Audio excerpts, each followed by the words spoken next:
What's up, leaders? So, over the last couple of weeks, I have been giving away for free a copy of the Boardroom Battle Rhythm. This is an executive level leadership operating system that I designed based on my 20 years in the United States military and my 10 years as an entrepreneur. I put it all together, all of that experience, and built this operating framework for all of you leaders to follow. And I've been getting a lot of very, very valuable feedback on this framework over the last couple of weeks, which is why I am shooting this explainer video. In this video, I'm going to go over how to use the templates and the risk matrix that I built into this free framework. And what I've been sharing with all of you is that even a newly minted executive can take this document, this framework that I'm giving away for free, and implement up to 70% of it on his own or on her own as an individual or across a leadership team in a middle market business or even a large enterprise that is broken down by departments, right? But if you need my help implementing it, of course, I'm always here. You can bring me out for a 1-day on-site or off-site or a 2-day on-site or off-site, or you can just book a briefing with me where we get online virtually for an hour and a half, and I help you to figure out how to implement this with your team. But for right now, let's get into it because I don't want to waste your time. Let's talk about a few of the items that I've included in the framework, and hopefully this makes it easier for you to implement it on your own. So first and foremost, I want to talk about the difference between D-Day and H-Hour. D-Day is the date an operation or project milestone must be executed, whereas H-Hour is the exact time an operation or an action step must begin. So D-Day is the date. H-Hour is the exact time on that date. How they work together? D-Day sets when at the macro level, so the calendar date, and H-Hour locks in the when at the micro level, so the time on the clock. The next thing I want to talk about is the Mission One Pager template and the Top Risk plus Tripwires template. So what I did was I filled out an example for all of you. I built this example based on me imagining a software company because I ran a software company for the last 6 years. And this is also an example for a group, right? So this is an executive that is implementing this boardroom battle rhythm across his or her team within this large enterprise. So mission, the 30-day mission, is to improve customer retention by reducing churn from 6% to 4% this quarter. Impact, which is, hey, why is this important? Why does it matter? Because it protects recurring revenue, strengthens client trust, and stabilizes growth of our cash runway. Well, what are the top 3 risks associated with us attempting to accomplish this mission? And can we put tripwires in place so that we know ahead of time when one of those risks is about to become a reality? So here are the 3 examples that I'm using. And again, this is me imagining this is being implemented at a decent size or fairly large software company. Top risk number 1, delayed feature release.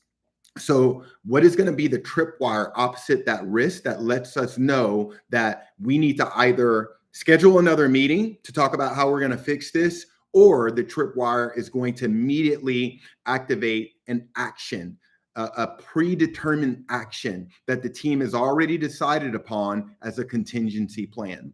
So the risk is delayed feature release. The tripwire opposite the release is if our launch slips past or greater than 7 days, it automatically triggers either an action to fix the problem or a rebrief for us to get together as a team and fix it.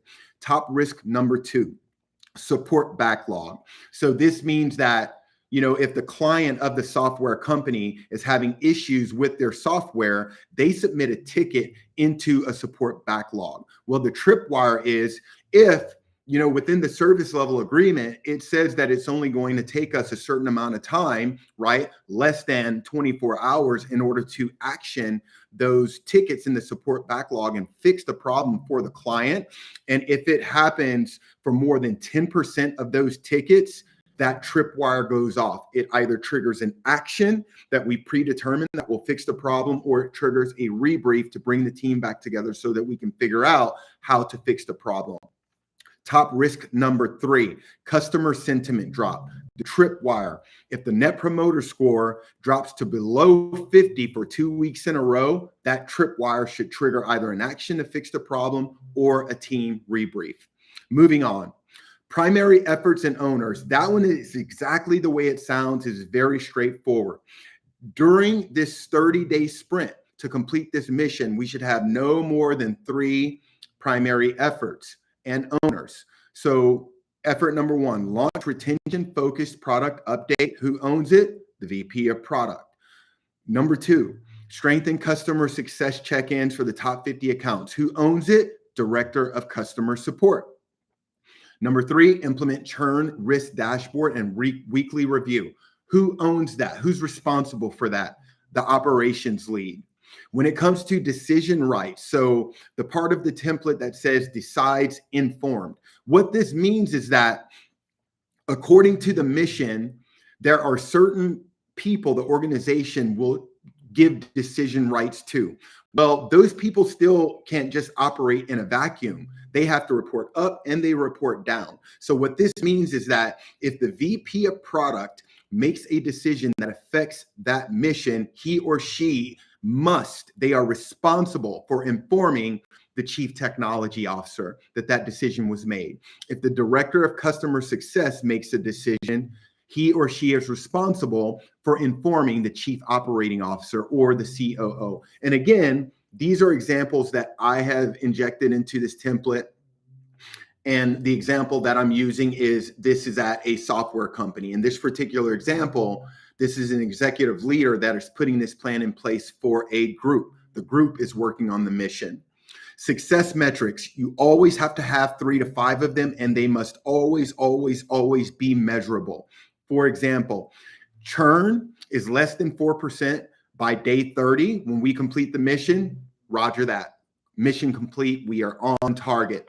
The next one, if less than 85% of the support tickets are resolved within less than 24 hours, if more than 85% of the support tickets are resolved in less than 24 hours, we are on track. We're on target. If the top 50 accounts complete retention check-ins, we're doing something right. Let's figure out what it is and do more of that. And then lastly, a success metric that I would use for this example is, if the net promoter score is greater than 55 by the end of cycle, we did something really, really good. We're on target to complete the mission. The last thing I'll say about that is, as a leader, when you figure out that y'all are actually doing something really, really good, don't just sit back and be happy about it. Figure out exactly what that thing is so that you can do more of it. When it comes to cadence, remember, this is a boardroom battle rhythm. So this is a battle rhythm. This is a battle cadence that we are putting in place within the department or within the organization or for you as an individual. So these 3 weekly meetings are extremely important. By week 3, you're going to be utilizing one of these meetings to get rid of one of the longer meetings that you already had on the calendar, because again, the rhythm is going to click, the cadence is going to set in, and your team is simply going to execute within those left and right lateral limits that we put up at the very beginning of this framework. So do not skip the daily stand-ups. Remember, it can be no more than 10 minutes because the leaders need to get back to work and they need to get the team to work. So we're just discussing priorities, blocks, and commitments. The weekly AAR, or the after action report, that meeting should be no longer than 45 minutes. This is where you're discussing any potential revenue churn or churn of data, lessons learned, adjustments to the plan. The weekly executive sync meeting, that's why we don't allow the daily stand-ups to go past 10 minutes, because that's where the leaders can have those cleanup shots for anything that they wanted to go over, past the 10 minutes in the daily stand-up. This is where the leaders get to come together and work on, hey, is there anything that needs to be escalated? What resources do you need? What help do you need? From who? Decision right checks. Did we make the right decision here? On and on and on. Now, this is an example of a mission one pager for an individual, because remember, this boardroom battle rhythm can be implemented for an individual that wants executive coaching and they want to better themselves, or for a group. So the mission for the 30 days is strengthen executive presence by delivering 2 high stakes presentations with clarity and confidence. So the mission is this person, this individual wants to be a better presenter when they are presenting to leaders. Why is this important? Well, it elevates leadership credibility. It increases influence with senior stakeholders and builds career momentum. Well, what are the top 3 risks associated with this person achieving that mission? And can we put tripwires in place so that they know when they're getting in trouble and they can course correct before they are actually in trouble? So top risk number 1, overloaded schedule. It's going to be really hard for you to focus on being a really good presenter if you don't have time to practice. So what's the tripwire? Well, if more than 3 missed practice sessions happen within 2 weeks, that should trigger an action on behalf of that person to do something to fix the problem, or bring that person together with like one of their mentors, one of their leaders, to talk about how they can fix this problem of their schedule being overloaded. Top risk number 2 to the person accomplishing the mission of becoming a stronger executive presenter: low feedback quality.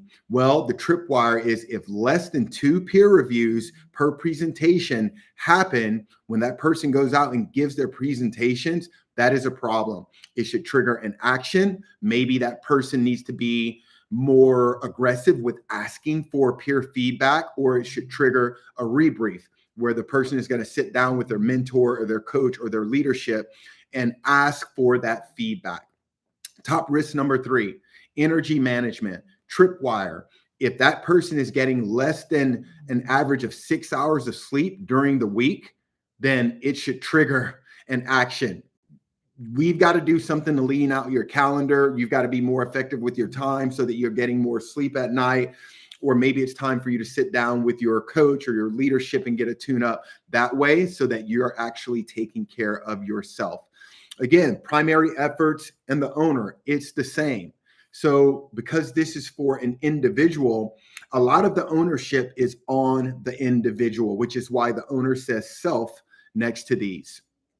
But notice here in the decision rights, sure, that person decides, but they still have to inform someone. So they're going to inform a manager or a mentor or a coach or one of their leaders.